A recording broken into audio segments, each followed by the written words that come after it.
Hello friends, and welcome to Mr. Kelly's Movie Mondays, the show dedicated to giving you honest reviews about movies, as well as giving you the tips and tricks on how to make your videos just like the pros do. Today we will be reviewing the movie 127 Hours, and going over a very basic, but usually forgotten rule.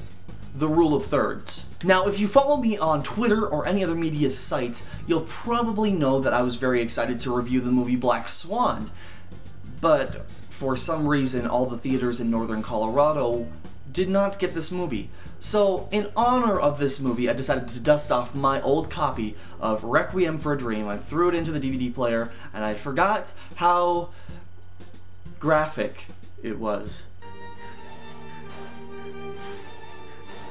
Even though this movie is an emotional gut-wrencher, I still recommend it to those people who are not of the faint of heart. The movie is brilliantly done and is incredibly depressing. I would say that if I had a list of top 10 movies, Requiem for a Dream would be on that list. Another movie that's not for the faint of heart is 127 Hours, which was released to a limited amount of theaters on November 5th, but finally made its way out to my grasp. Directed by Danny Boyle of Slumdog Millionaire fame, 127 Hours is the inspirational true story of mountain climber Aaron Ralston, played by James Franco. Ralston literally gets stuck between a rock and a hard place and is forced to amputate his arm. Walking into the theater, we were warned by the employees that the amputation scene in the movie was incredibly graphic, and in no way were they exaggerating. I am not someone who is able to watch much gore movies, and this has probably taken the cake for the most graphic scenes I have ever seen in movie history. I felt that even though it was a lot to handle, showing the amputation scene was necessary to tell the story. Braving through those graphic scenes was extremely worthwhile, and I'm very glad that I went to see this masterpiece. I give this movie a rating of 5 out of 5 graphic amputations. Please note that any review that I make is my own personal opinion, and I would love to hear your opinion on this movie, as well as any ideas on which movie I should review next. Please leave your opinions and reviews in the comment section below.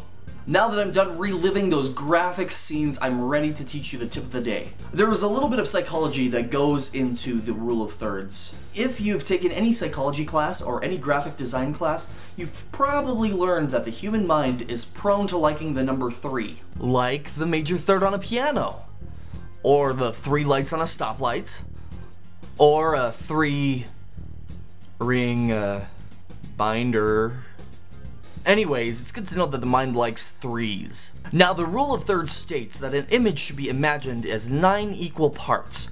I explain this to my students as a tic-tac-toe board. Any important compositional pieces of your project should be aligned onto the lines of the tic-tac-toe board to make your videos more aesthetically pleasing, as well as making it a bit more interesting for your viewers to watch. Let's check out a quick before and after.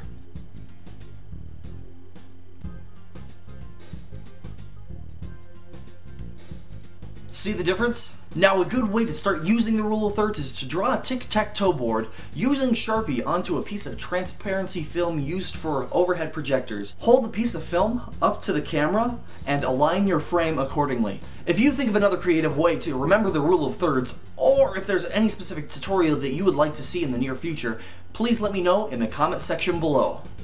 As always, my name is Charles Kelly, and you have just been around the world in 7 days. Have a fantastic day, and I will see you all next Monday.